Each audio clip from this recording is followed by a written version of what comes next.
Kelly has asked me to talk this morning from the scriptures about preaching the gospel to yourself. So this morning, two main points that we'll look at. First of all, the need to remember Jesus.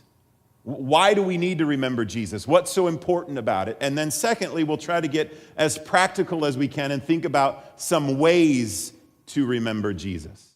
So why do we need to remember? There's two reasons I think that come from 2 Timothy chapter 2, verse 8.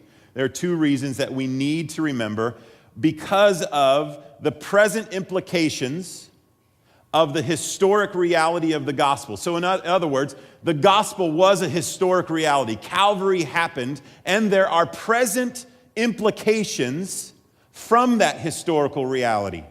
See, why do we need to remember Jesus? First of all, because we need to live on a daily basis, realizing, rejoicing, and living in the good of these implications, which have been secured for us through the gospel.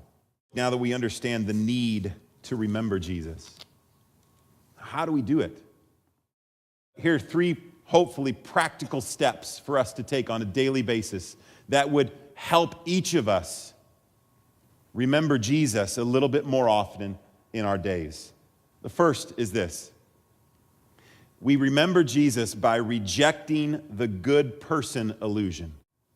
Most of us, if not all of us, function in our daily lives feeling like we're not so bad.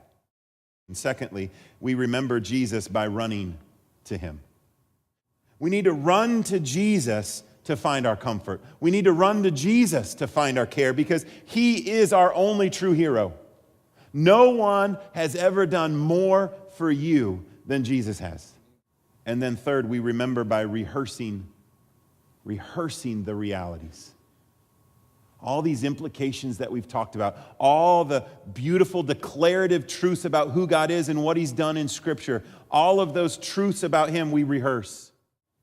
We become an expert by practicing it in our circumstances, by memorizing Scripture, by listening to music, by reading books, and then just quickly learn to identify the tendencies that might be prone for you, whether that's forgetfulness or whether that's condemnation or whether that's legalism or subjectivism. Try to identify it and have your spouse help you identify it in you. When you're saying things like, I'm just feeling this way or I'm feeling that way, and your spouse can say, you know what, instead of thinking about internal things, why don't you focus on the person and work of Christ? And so your spouse can help you combat that.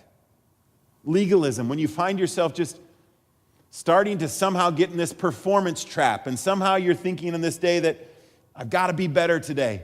Stop. Stop yourself and just say, I don't have to be better today because Jesus was better. And because he was better, his righteousness gets accounted to me.